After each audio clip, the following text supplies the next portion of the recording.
Hello there. No thunderstorms and torrential downpours on the way for Friday. Instead, for many parts of the country, it's going to be dry and very warm. Good morning to you, Charlie and Naga. Morning to you at home too. Well, it's looking fine and dry for most of us. A beautiful picture as the sun rose a little bit earlier. This was the scene in Northamptonshire, but many of us waking up to fairly clear skies around. We've got a little bit more cloud drifting across parts of Scotland, but in general, it's going to be a largely dry, sunny day ahead. Good morning to you, Charlie and Naga. Morning to you at home too. Well, I've got some blue sky for many of us this morning. This is the picture in Lincolnshire at the moment, where it's another fine start to the day. And in fact, parts of Lincolnshire, as well as Suffolk and Essex, have now had 5 consecutive heatwave days. And we could see the 6th day today for some places. Good morning to you, Naga and Charlie. Morning to you too. Well, the weather looks mostly dry through today for the weekend and for many of us into next week too. So we could really do with some rainfall, particularly across some central and southern parts of the UK. Not very much in the forecast. Lots of this though, lots of blue sky, lots of sunshine around too. Becky, another hot day. How's it looking for the weekend? It's calmer. OK. It's so nice. It's calmer after such a busy week.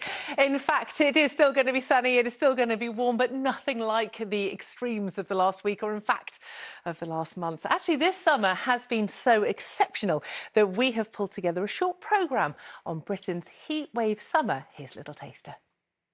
Lower levels of grass growth, crops are under severe stress, we've got animals that are feeling heat stress. We're now in our 4th heatwave this summer.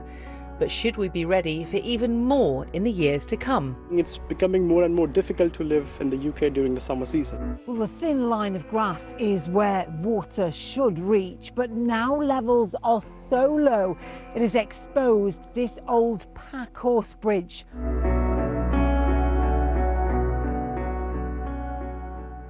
And you can watch the full programme now on ITVX and the ITV News YouTube channel. And of course, we are not out of the woods yet. Just this week, temperatures peaked at nearly 34 degrees in Somerset. We had 45 hours of sunshine. That's an awful lot recorded at Shoeburyness in Essex.